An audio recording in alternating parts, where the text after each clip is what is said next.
Hello student, कैसे हैं आप। मैं सूर्यकांत चतुर्वेदी ऑनलाइन क्लासेस में आपका एक बार फिर स्वागत करता हूं। जैसे कि आपको मालूम है, इस समय जिस टॉपिक को लेकर चल रहे हैं वो जो टॉपिक है, कल तक हमने जिस टॉपिक के बारे में अध्ययन कर लिया था, जहां तक अध्ययन कर लिया था, मौर्योत्तर काल के बारे में अध्ययन कर लिया था।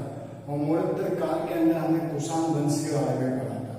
आज जिस टॉपिक के बारे में हम पढ़ने जा रहे हैं, उस टॉपिक का नाम है गुप्त वंश। गुप्त वंश के बारे में, गुप्त साम्राज्य के बारे में हम पढ़ने जा रहे हैं। और गुप्त साम्राज्य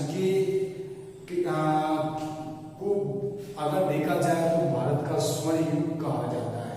तो उस गुप्त साम्राज्य के बारे में बात करने जा रहे हैं। जैसा कि गुप्त काल चल रहा है अपना,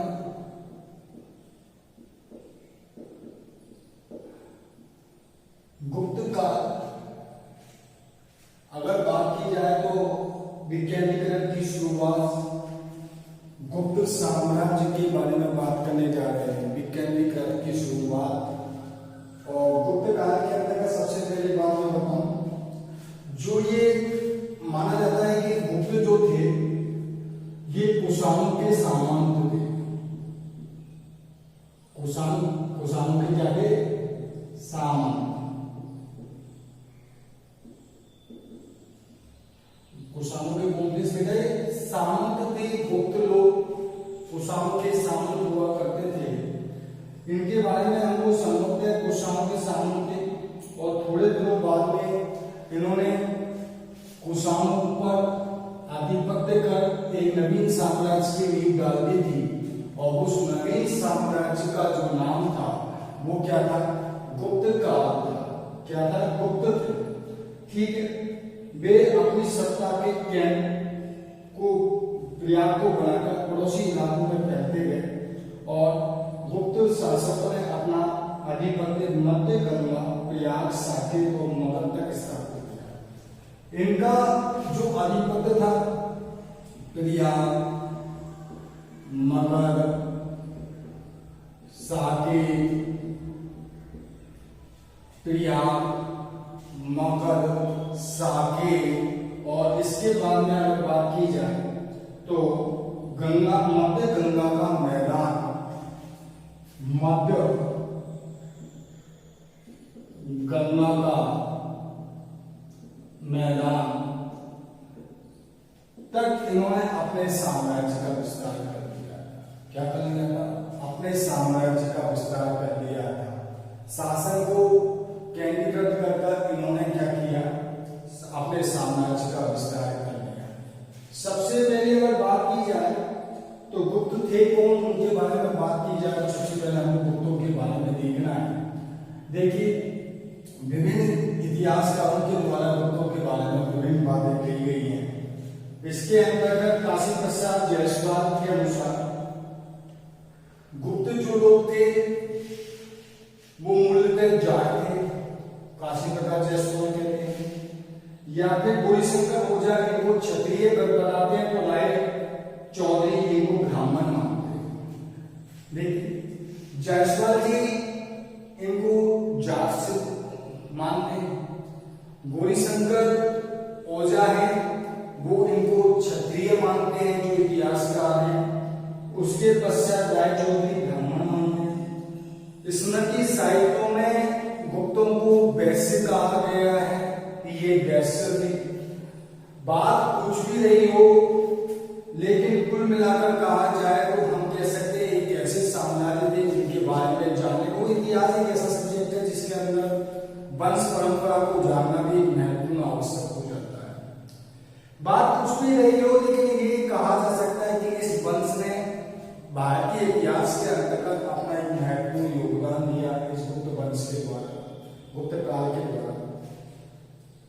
यहाँ गुप्तकालीन अभिलेखों के आधार पर श्रीगुप्त गुप्तों के आदि राजा, गुप्तकालीन अभिलेखों के आधार कालीन अभिलेखों में श्रीगुप्त गुप्तों के आदि राजा कौन थे? श्री गुप्त इस वंश के संस्थापक थे या गुप्तों के आदि राजा।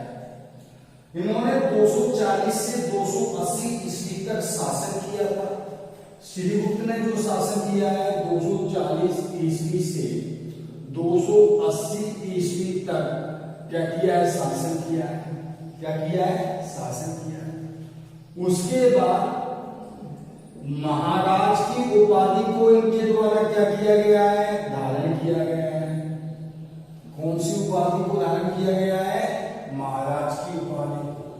गुप्तकालीन अभिलेखों में श्री गुप्त जिन्होंने 240 से 280 ईस्वी तक शासन किया है, गुप्तों के आदि राजा माने जाते हैं। इन्होंने महाराज की उपाधि को धारण किया। कौन सी उपाधि को धारण किया बेटा? महाराज की उपाधि को धारण किया।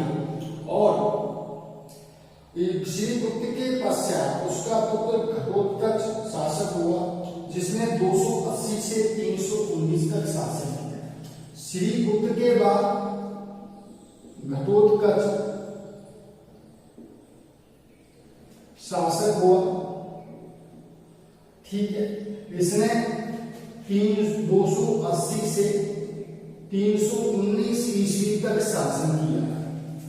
ठीक है, श्रीगुप्त के बाद इसका उत्तराधिकारी कौन हुआ? घटोत्कच हुआ। कौन हुआ बेटा? घटोत्कच। इसने 280 से 319 तक शासन किया। किसने किया है? घटोत्कच के द्वारा शासन किया है। आदि शासक कौन है? श्रीगुप्त है, जिसने 240 से लेकर 280 ईस्वी तक क्या किया है? शासन किया है।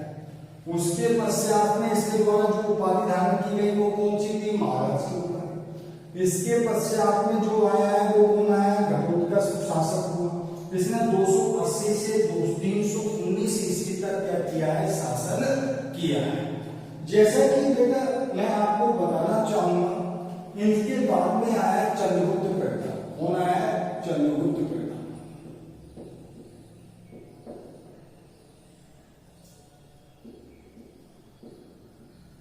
चंद्रगुप्त प्रथम शासक हुआ। इसके बाद में चंद्रगुप्त प्रथम ने 319 से 335 ईस्वी तक शासन किया। 319 से 335 ईस्वी तक चंद्रगुप्त प्रथम के द्वारा शासन किया गया। इसके द्वारा शासन किया गया है?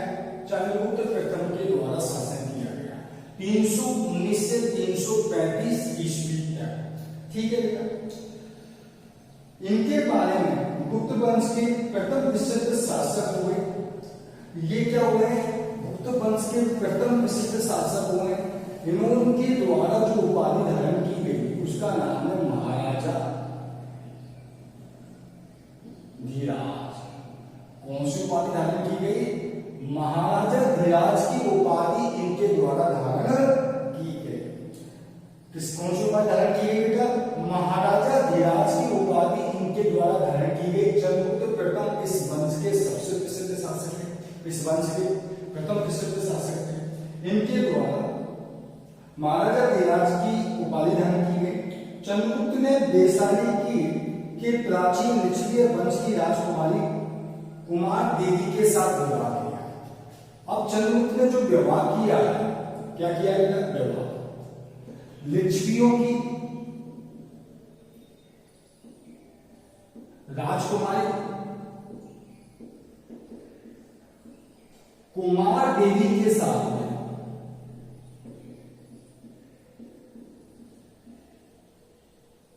कुमार देवी के साथ विवाह जो किया है, लिच्छवी राजकुमारी कुमार देवी जो लिच्छवियों की राजकुमारी, उसके साथ में इन्होंने विवाह किया है।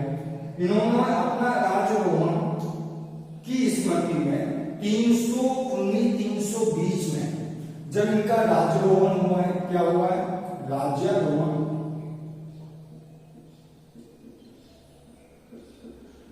की स्मृति में 319-320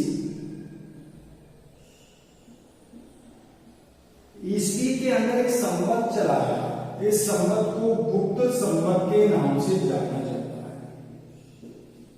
ठीक है बेटा, एक चीज का आपको ध्यान रखना है। इन्होंने अपने राज्यारोहण स्मृति में 319-320 ईस्वी में एक संवत चलाया जिसको क्या कहा जाता है,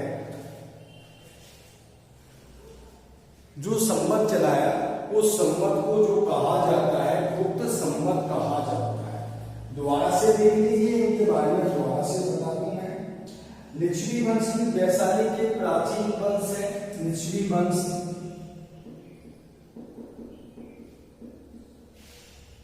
चंद्रगुप्त प्रथम जिन्होंने 319 से 335 तक शासन किया, महाराजा धीराज की उपाधि धारण की, गुप्त काल के प्रथम प्रसिद्ध शासक थे। विवाह वैशाली के प्राचीन वंश लिच्छवी वंश की राजकुमारी कुमार देवी के साथ विवाह किया। राजरोहण की स्मृति में 319-320 ईस्वी में इनके द्वारा एक संवत चलाया गया जिसे गुप्त संवत के नाम से जाना जाता है। तो मुझे आशा है कि यहां तक आपको कोई दिक्कत नहीं आई होगी, ठीक है। अगर आगे का हम आगे का टॉपिक लेके चले तो आगे आते हैं हमारे समुद्रगुप्त 355 से 375 ईस्वी।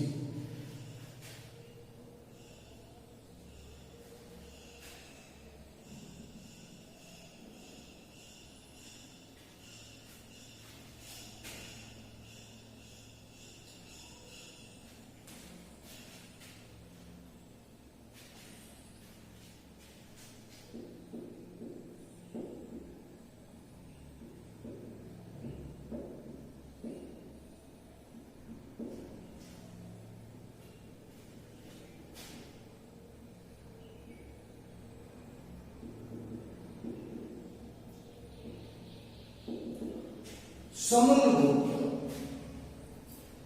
इस वंश के महानतम शासकों में से एक शासक है। चंद्रगुप्त के पुत्र हैं, चंद्रगुप्त प्रथम के पुत्र हैं, नाम है समुद्रगुप्त, जिन्होंने 335 से 375 ईस्वी तक मेरा शासन किया। ठीक है। समुद्रगुप्त के दरबारी कवि हरिसेन की प्रयाग प्रशस्ति इसमें समुद्रगुप्त के शासन पर खुदा है। देखिए समुद्रगुप्त के बारे में हमको किससे जो जानकारी प्राप्त होती है, इनके दरबारी कवि थे। क्या थे? दरबारी कवि। और दरबारी कवि का नाम क्या है? हरिसेन। ठीक है। इनके द्वारा एक प्रशस्ति लिखी गई जिसका नाम है प्रयाग प्रशस्ति। कौन सी बेटा? प्रयाग प्रशस्ति। इस प्रयाग प्रशस्ति के अंदर हरिसेन जो इनके दरबारी कवि है, इनके समुद्रगुप्त के इनके दरबारी कवि के द्वारा एक प्रशस्ति लिखी गई जिस प्रशस्ति का नाम है प्रयाग प्रशस्ति। इस प्रयाग प्रशस्ति के अंदर हमको समुद्रगुप्त के बारे में जानकारी प्राप्त होती है। ठीक है। जिसमें समुद्रगुप्त के शासन के बारे में हमको जानकारी प्राप्त होती है। किसके बारे में जानकारी प्राप्त होती है? समुद्रगुप्त के शासन के बारे में हमको प्रयाग प्रशस्ति के अंदर जानकारी प्राप्त। समुद्रगुप्त 335 से 375 ईस्वी तक शासन किया। दरबारी कवि हरिसेन है जिनके द्वारा लिखी गई प्रयाग प्रशस्ति। कौन सी बेटा? प्रयाग प्रशस्ति से हमें किसके बारे में जानकारी प्राप्त होती है? समुद्रगुप्त के शासन के विषय में हमको जानकारी प्राप्त होती है। ठीक है। इसके पश्चात में अगर बात की जाए तो दूसरी बात ये निकलकर सामने आती है कि यह अभिलेख उसी स्तंभ लेख है जहां प्रयाग स्तंभ लेख के 7वें श्लोक में उसकी सामरिक विजयों का और समुद्रगुप्त की दिग्विजयों विजित प्रदेशों को 5 समूह में बांटा। इसके 7वें श्लोक के अंदर, कौन से श्लोक के अंदर? 7वें श्लोक के अंदर। कौन से श्लोक में बेटा? 7वें प्रयाग प्रशस्ति के 7वें श्लोक में, 7वें श्लोक में इसके द्वारा जो विजय प्राप्त की गई है, ठीक है, इसके द्वारा जो विजय है, सामरिक विजय है, उनके बारे में हमको जानकारी प्राप्त। इनके द्वारा जो सामरिक विजय प्राप्त की गई है उनके बारे में हमको जानकारी इनके 7वें श्लोक के अंदर प्राप्त होती है और इनके द्वारा विजित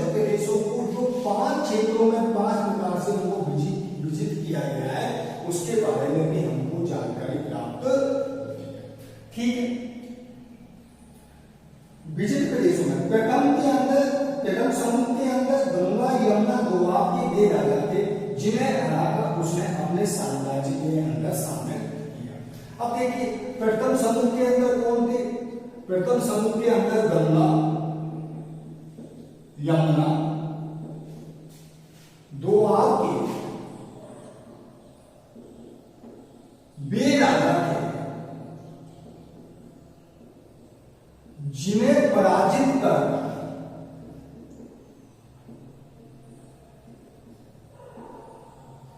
उन पर विजय प्राप्त की गई और उन्हें अपने साम्राज्य के अंदर शामिल किया गया। ठीक है, जिन्हें पराजित कर, उनको पराजित करके उन्हें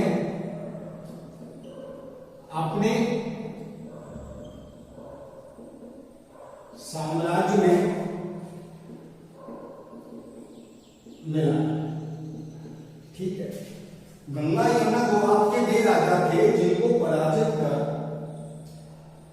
उनके राज्य को अपने साम्राज्य में मिलाया, यानी कि उन्हें पराजित कर उनके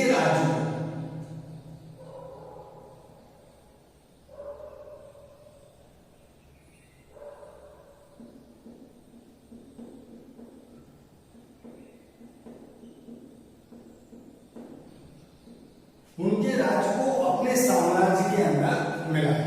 प्रथम क्षेत्र के अंतर्गत वे राजा। अब आते हैं द्वितीय क्षेत्र के अंदर कौन से आ जाते हैं? द्वितीय के अंतर्गत समूह में पूर्वी हिमालय के राज्यों तथा कुछ सीमावर्ती राज्यों के शासक थे। अब द्वितीय में कौन थे? द्वितीय में पूर्वी हिमालय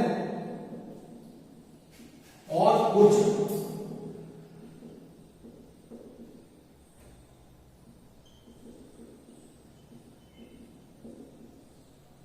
सीमावर्ती, पूर्वी हिमालय और कुछ क्या है? सीमावर्ती, पूर्वी हिमालय और कुछ सीमावर्ती राज्यों के शासक थे, जैसे नेपाल, असम, बंगाल, पंजाब आदि कुछ राज्य थे। इन्हें अपनी शक्ति का एहसास करा दिया गया। अब देखिए इसमें कौन से? नेपाल, बंगाल, असम, पंजाब ऐसे राज्य थे, इनको अपनी शक्ति का उसने अनुभव कराया और इनको अपने साम्राज्य के अंदर मिलाया। ठीक है, पूर्वी हिमालय और कुछ सीमावर्ती राज्यों। तीसरे के अंतर्गत अगर बात की जाए, तृतीय के अंतर्गत, तृतीय समूह के अंतर्गत आठवीं राज्य थे जो विंध्य क्षेत्र में पड़ता है। तृतीय में कौन है? आठवीं राज्य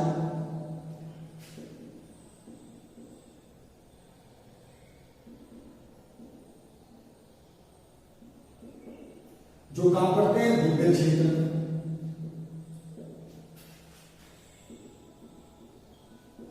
आठवीं राज्य थे जो काम करते हैं विंध्य क्षेत्र में। इनको क्या किया? पराजित किया और उनको पराजित कर अपने साम्राज्य के अंदर मिला दिया। ठीक है, चतुर्थ समूह में पूर्वी, दक्षिण तथा दक्षिण भारत के 12 शासक थे। चतुर्थ में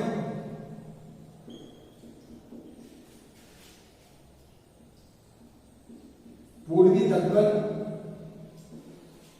और दक्षिणी भारत के 12 राजा थे। कितने राजा थे? 12 राजा थे। चतुर्थ चरण के अंदर क्या है? चतुर्थ चरण के अंतर्गत बात की जाए तो पूर्वी, दक्षिण और दक्षिण भारत के 12 शासक थे जिन्हें हराकर छोड़ दिया गया। इनको क्या कर दिया गया? हराकर छोड़ दिया गया।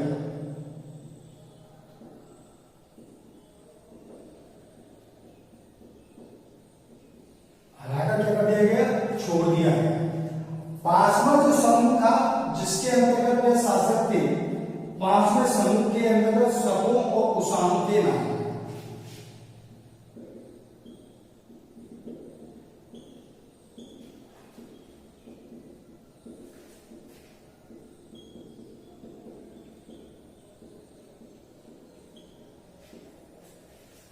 ठीक है, समुद्रगुप्त जिसने 335 से 375 ईस्वी तक शासन किया। गढ़वाली कवि ने हरिश्चंद्र जिसकी प्रयाग प्रशस्ति से उसके शासनकाल के बारे में जानकारी हमको प्राप्त होती है।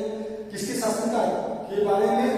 समुद्रगुप्त के शासनकाल के बारे में। 7वें श्लोक के अंतर्गत उसकी विजयों के बारे में हमको जानकारी प्राप्त होती है।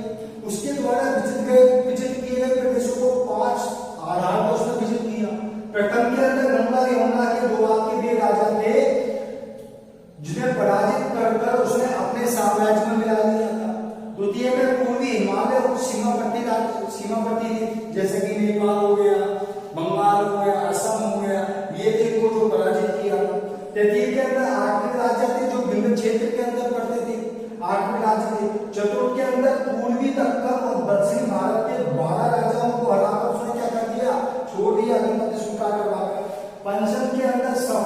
शासकों के नाम प्राप्त होते हैं। तो समुद्रगुप्त ने इन 5 प्रकार से जो विजय प्राप्त की, अपना साम्राज्य स्थापित किया, उसके जानकारी हमको प्रयाग प्रशस्ति के अंदर प्राप्त होती है। किसमें प्राप्त होती है बेटा? प्रयाग प्रशस्ति के अंतर्गत हमको इन 5 के बारे में हमको जानकारी प्राप्त होती है। ठीक है, ये समुद्रगुप्त का है। जहां तक है मुझे लगता है कि ये आपको क्या हो गया होगा, क्लियर हो गया होगा। अब समुद्रगुप्त के बारे में हम आगे बढ़ते हैं। समुद्रगुप्त ने अपनी विजयों के फलस्वरूप जब इसने विजय प्राप्त कर ली है, उसके पश्चात में समुद्रगुप्त के बारे में हम पढ़ रहे हैं। समुद्रगुप्त ने अपनी विजयों के फलस्वरूप इसको भारत का नेपोलियन कहा जाता है। क्या कहा जाता है? भारत का नेपोलियन। भारत का नेपोलियन किसे कहा जाता है? समुद्रगुप्त को कहा जाता है। ध्यान रखिएगा, क्वेश्चन पूछा जाता रहता है, कंपटीशन एग्जाम में भी पूछा जाता रहता है कि भारत का नेपोलियन किसे कहा जाता है? समुद्रगुप्त को कहा जाता है, क्योंकि इसकी दिग्विजयों के कारण।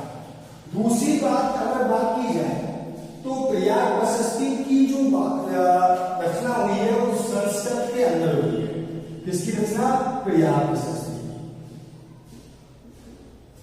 प्रयाग प्रशस्ति की रचना किसमें हुई है? संस्कृत में हुई है। और संस्कृत की कौन सी शैली में हुई है? चंपू शैली के अंदर। बेटा चंपू शैली क्या होती है? गद्य और पद की जो मिश्रित शैली होती है उसको क्या कहा जाता है? चंपू शैली कहा जाता है। क्या कहा जाता है? चंपू शैली कहा जाता है। इसमें शुरुआत में तो जो पंक्ति होती है वो पदात्मक होती है, ठीक है। उसके बाद में दूसरी जो पंक्ति होगी वो कैसी होगी? गद्यात्मक होगी। यानी कि पहली पंक्ति तो कैसी होगी? पदात्मक होगी और दूसरी कैसी होगी? गद्यात्मक होगी।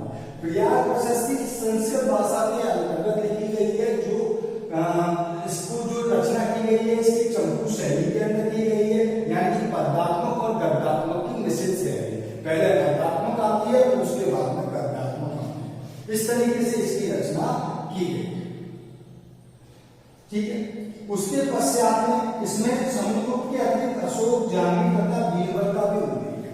देखिए आगे चलकर इसके अंदर समुद्रगुप्त के अतिरिक्त जो मिलता है अशोक का, जहांगीर का, बीरबल का, इनका भी हमको उल्लेख इसके अंदर प्राप्त होता है। यानी अशोक का, जहांगीर का, बीरबल का, इनका भी उल्लेख हमको क्या होता है? इस प्रयाग प्रशस्ति के अंदर हमको प्राप्त होता है, ठीक है। उल्लेख मिलता है। समुद्रगुप्त के सिक्के पर उसे अश्वमेध पराक्रम खुदा हुआ है। अश्वमेध पराक्रम, इसके जो सिक्के प्राप्त हुए हैं, सिक्के पर क्या खुदा हुआ है? अश्वमेध पराक्रम,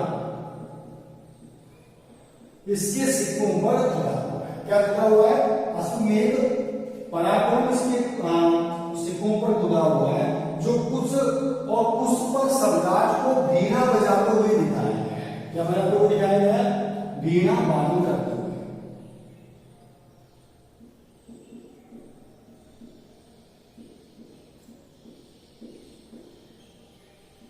क्या करते हुए बताया गया है?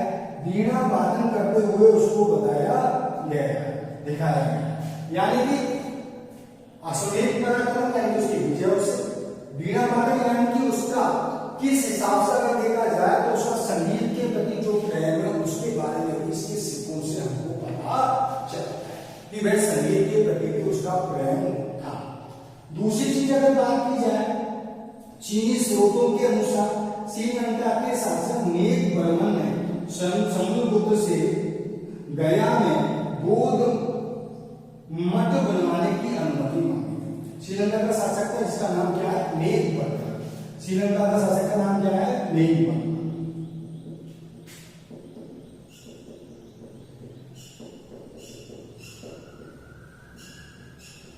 इसने समुद्रगुप्त से गया में बौद्ध मठ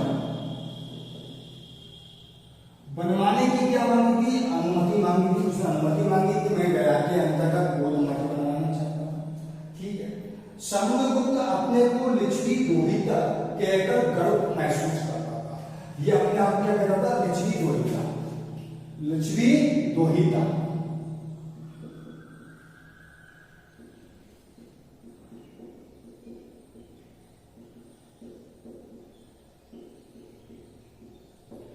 ठीक है, क्योंकि चंद्रगुप्त है, इसने कुमार देवी के साथ विवाह किया था लिच्छवी, तो ये अपने आप को लिच्छवी दोहिता कहकर गर्व महसूस करता।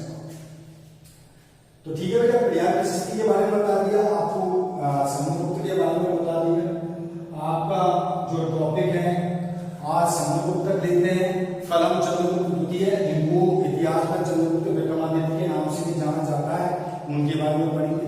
मुझे आशा है कि ये जो